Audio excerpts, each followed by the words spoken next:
So I was talking to my health coach last week, and we were trying to figure out what it is I'm supposed to do over the weekends. The weekends for me, especially being an Orthodox Jew, is always difficult in terms of the food situation. Literally every week is like Thanksgiving, and there are certain habits and patterns that I have built over the years that I think other Jews can relate to. That for some reason we are just there's just so much, and it's good food. It's just so much. And one of the big things though is the bread. You see, we have a big custom to make a lot of different foods, and bread is like a big staple to all the meals.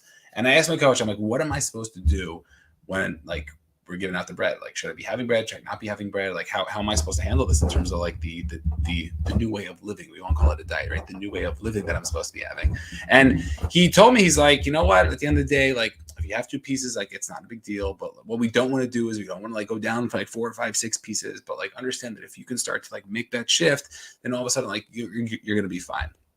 And I thought it was really interesting because on the one hand, I sort of knew what he was going to say. On the other hand, I was trying to figure out, what am I really trying to do here? And I asked him this, and I questioned him. I said, Coach, if I start to tell myself that I'm entitled to these 2 pieces of bread on Friday night, and it's sort of my reward for the week, what am I really saying the rest of the week? Like, what am I telling myself for the rest of the week? I'm really saying that like the rest of the week, that is not our thing. Like that's going to be difficult. It's not going to be easy. I'm just like looking forward to the Friday night bread or the Saturday day bread. And I realized to myself, I'm like, that is the worst mindset, because practically my question is, can I eat this food or not? And whether I eat the food or not, that's like, yes, it's going to be working and affecting, I guess my weight and whatnot. But also understand that if I am setting myself up for a failure by telling myself that the 6 days or 6.5 days that I'm doing all my stuff that I need to be doing, and then one night I'm able to do X, Y, and Z, it's not just the food that's the bad part. It's like the 6.5 days are going to be so much heavier for me. I'm not going to be able to really get myself into it. I'm not going to be able to prove to take the action that I really need to take. And I said, am I just going against that like totally wrong? And he was like, I totally hear what you're saying, dude. And I think everybody's got to figure out their own thing. But I know for me personally, I don't want to be able to say that this one thing is going to be the specific reward, because then I'm making the whole lifestyle change that I'm looking to make so much more difficult. Because at the end of the day, it's a lifestyle that I want to make. I know it's going to be difficult now, but I don't want it to be difficult in 5 months from now. I want this to be part of just the thing that I do. So I realized that I need to really shift my mentality in order to make that happen. And I realized that if I want to be able to be in this in the long term, then I'm going to have a different perspective, because regardless of whether I have the bread or not, that doesn't really matter. That's the smallest piece. But if I can't keep my mind straight, if I can't keep my mind focused, if I can't get myself concentrating in terms of what it is that I'm supposed to be learning, it's like totally new world for me, then I'll be able to say, hey, you know what? I can do X, Y, and Z. So there are a couple of lessons I think that I personally pulled out of this that I think a lot of people, and it doesn't just come to weight. I mean, I think it happens a lot with weight, but it also comes, I think, with any goals that we're trying to set for ourselves. And if we could start to understand these different lessons, and I think we can apply them in different areas. And I think the first one is, a lot of people ask for permission. They're constantly asking for permission to do something that they know is not good. So for me, I was asking my coach, can I be having this bread? Which I was asking because like I know bread is not good on this diet, right? On this way of living. I apologize. Right. So what I realized is that if we want to be setting ourselves up for success, like we can't be asking like for ways out. It's like, I want to be able to invest all my money, but I don't want to really like put my money in. But it's like, so they're not looking to invest. Like you have to be in or out. Like, you can't be halfway. And whether you do something or you don't do something, that's like a different situation. And yet you'll need to deal with the results of that. But to recognize that, hey, if I want to really be committed to this thing, then I need to be able to put my work in. I need to be able to do what it is that I'm going to be doing. And that is something that I think comes out so powerful for so many different people. So recognizing that, I think, could be really, really powerful for us. And say to yourself, like, am I just asking for permission to do something? It's like, I want to be able to, I don't know, watch Netflix every night. Like, are you just asking yourself permission to watch Netflix every night? Or maybe that's not a really great idea. And if we can start to do that, then all of a sudden, I think it could be a big shift just in terms of our own mentality, in terms of like what it is that we're looking to try to do. Okay, that's number one. Number two, I think a lot of people, when they start to take on a new goal, they have a specific pattern or, certain habits that they have. And when they do certain things that go against the new goal or the new lifestyle that they're trying to live, What really is going on there is that they feel this entitlement to do X, Y, and Z. Like for me personally, with the bread, it's like, well, I'm entitled to the bread. I worked hard all week. I pushed myself. I worked out. I ate properly, and all these other things.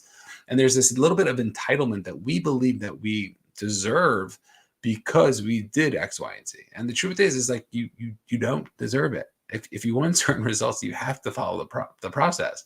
Right? You have to do the program if you want it. If you want to be investing in real estate, that's nice that like you want to get the property. But like if you can't buy the property, or if the broker doesn't like you, or if there are other things that have happened that prohibit you from doing the specific goal that you want, then it's not going to matter what's going on, because at the end of the day, it is your situation that you have to figure out, and you have to put in the appropriate action. And I think a lot of people feel so entitled to the actions that they take, and then they get so frustrated, which is the most ironic part. They get so frustrated that things haven't changed, that the things didn't work out the way that they wanted to work out. And I think if we can start to recognize that for ourselves, that a little bit comes from our egos. Like I think that's good to like put ourselves in check to say, hey, you know what, maybe I shouldn't be doing X, Y, and Z. Right? Maybe I shouldn't have the bread. Maybe I think I deserve the bread. We don't deserve anything. And I think that's the mentality we need to have, that in order for us to be able to move forward and take advantage of that, it's really some shift that we're going to have to start to do to entitle us to, not to entitle, the opposite of entitle, right? We have to, that will enable us. That was the word I was looking for, right? Enable us to be able to take that action.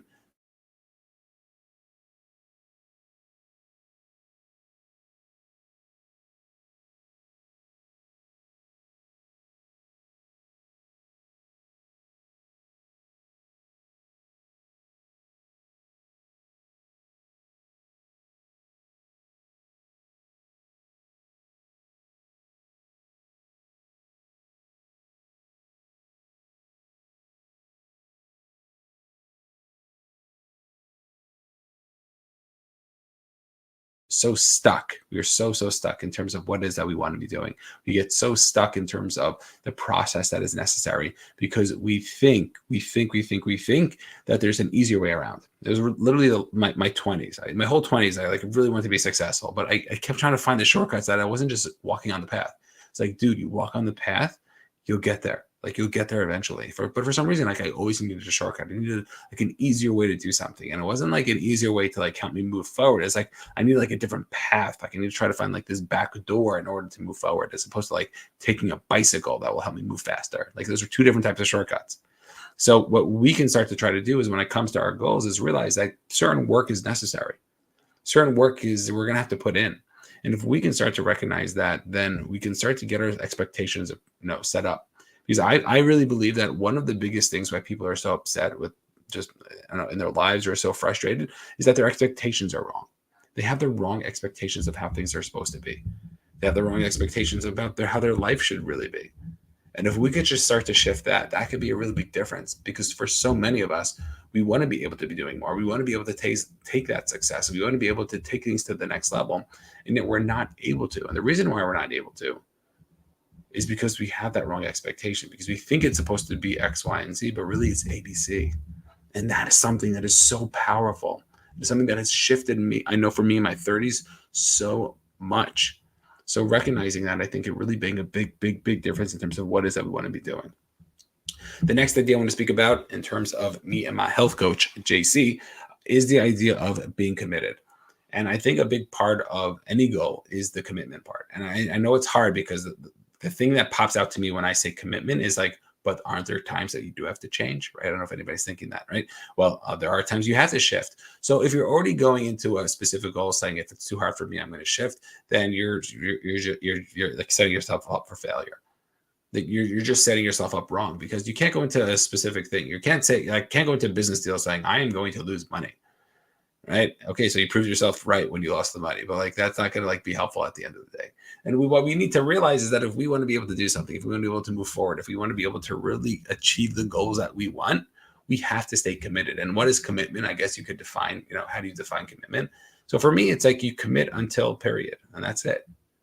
And now you might say, but Ben, let's have to make a shift. So what I would say with that is, like, don't commit for so long in the beginning. You don't have to make a 10-year commitment right now. Make a 10-hour commitment. Make a 2-day commitment, make a 1-week commitment, a 2-week commitment. I want to go to the gym for this week. I want to go to the gym 3 times. I'm not going to commit for the rest of my life, because so many people overcommit and then they can't do the goal and they can't do the commitment. They underachieve and then they end up just beating themselves up, and then they feel even worse, and they keep doing this over and over again. So at by the age of 30, they're so frustrated because they've overcommitted themselves like 55 times, and then all of a sudden they have 55 reasons of why they're not a good person, and then all of a sudden their self-esteem is terrible and they don't like themselves, and then it's not their fault anymore, and then they start blaming everybody else and all that good stuff. And what we have to realize, no, it's on us. If we want to be able to take the action, if we want to be able to move forward, then we have to stay committed. We have to be able to do the things that we want to be doing.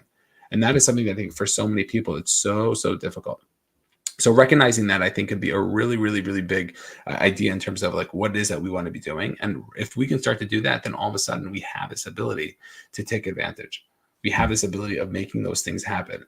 So if we can start that, that could be something that could be really, really powerful when it comes to the life and the style that we want.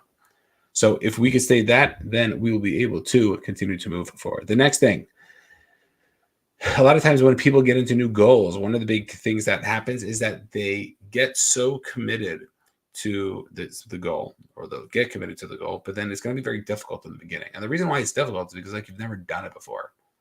Like think about it, things are hard for you because like you haven't done it before. And because you haven't done them before, then like you think they're going to be harder like your whole life. And the truth is like, no, you build new habits. The reason why they're harder is because your habits are off. And what we're trying to do really is we're trying to shift our habits. We're trying to shift our way of living, the things that we're doing day in and day out. And that could be something that could be really powerful, just to tell ourselves, hey, this is really difficult now, but I'm going to look back in 3 months or 6 months or a year from now, and it's not going to be this difficult anymore, because I'm going to be used to X, Y, and Z. I remember this is like something. This is also like a health thing that I went through. There was a time where I was putting lots and lots of sugar in my coffee. I used to have coffee a lot, and I think I was doing like 4.5 like tablespoons of like a mini coffee. Like it was like a tremendous amount of coffee, and like I needed it. And I was just getting worse and worse and worse. And I told myself, I'm like, okay, there's going to be a time where I'm going to be like, no more. I'm not doing this coffee thing anymore. Like I can't be putting it so much coffee in. And there was a time it literally happened. I spoke to my wife's grandmother, who happened to be, I think, like 92 at the time. And I asked her, I'm like, so how do you do that with the black coffee thing? Like, how do you just drink it? And she's like, I just do. I was like, so deep. And and the next day I decided, you know what, I want to try it. And it was disgusting. It was like totally disgusting. But then the next day I did it for like 1 or 2 coffees. And then I did it the day after that, and then a day after that, and the day after that. And all of a sudden I started to build up this pattern of like not putting sugar in my coffee. And it was like a tremendous jump. I literally went cold turkey on the sugar part. But then I realized, you know what, I can do this. And I started to do it, and it was amazing. And I remember the first time, one time heading to my in-laws in Baltimore, and it was like a 2-hour drive. And I was like, you know what, I'm going to treat myself to a nice Dunkin' Donuts coffee, my favorite large coffee with 4 sugars. And I'm going with extra milk, by the way. And I'm going to get myself my coffee, and I'm going to go down. I got myself my coffee, and around the way down, I take my first sip after like 45 minutes, because I do not like my coffee boiling hot, for all those coffee drinkers out there. And I take my first sip, and then it was disgusting. It was like totally disgusting. I'm like, what is this? It's so sweet. And it was mind-blowing to me that the fact that I wasn't into my coffee anymore, I literally couldn't drink the coffee. It was worse than the black coffee that first time that I tasted it. I couldn't get it down. And I was so shocked. And I was like, oh my gosh, my body was just eating up this sugar that I never really knew that's not something that is good for me. And it was so powerful to me to see, hey, you know what? If I really want to change something, if I want to do something different, I have that ability. And just because it's hard for a little bit, it's not going to be hard forever. And we can do that. We can start to change that. And the last part, and the last idea about this idea, speaking to my health coach, is I've been wanting to work on my health for a long time, like a really long time. And I kept saying, like, I mean, I'm a pretty active guy in terms of like sports and whatnot, but like, yeah, eating wise, like, okay, you know, growing up, I used to have like honeycombs and Fruit Loops and Fruity Pebbles and Apple Jacks and all that good sugar cereal. And now I graduated, I'm healthier, and I only eat Raisin Bran, right? And Honey Bunches of Oats, right? Which is just, I think, just worse cereals, and I don't even think they're healthier. But to me, they're healthier. So like, I think I'm eating healthy. And I realized, okay, there's gonna be a time where I can't eat this garbage anymore. And the younger I do it, the easier it's gonna be to make that transition, and the easier it's gonna be to like be able to move forward.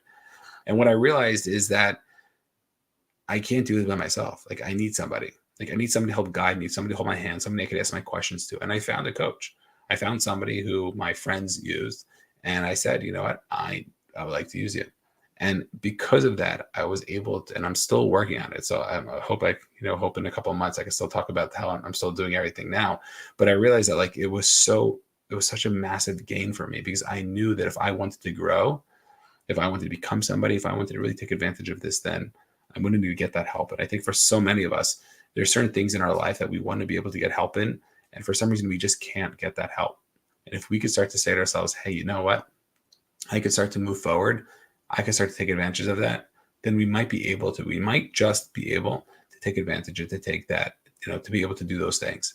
So let me know if you have any questions about this stuff. There was a big shift for me mindset wise. And going back to like the bread, like whether I have the bread or don't have the bread, that's the easy part. The hard part is saying, am I going to have 6.5 days of me forcing myself not to eat? Or am I going to have 7 days of myself wanting to be on a lifestyle, having a lifestyle that I want to be having? All right, everybody, let me know if you have any questions. I'll see everybody on the next one. Peace out.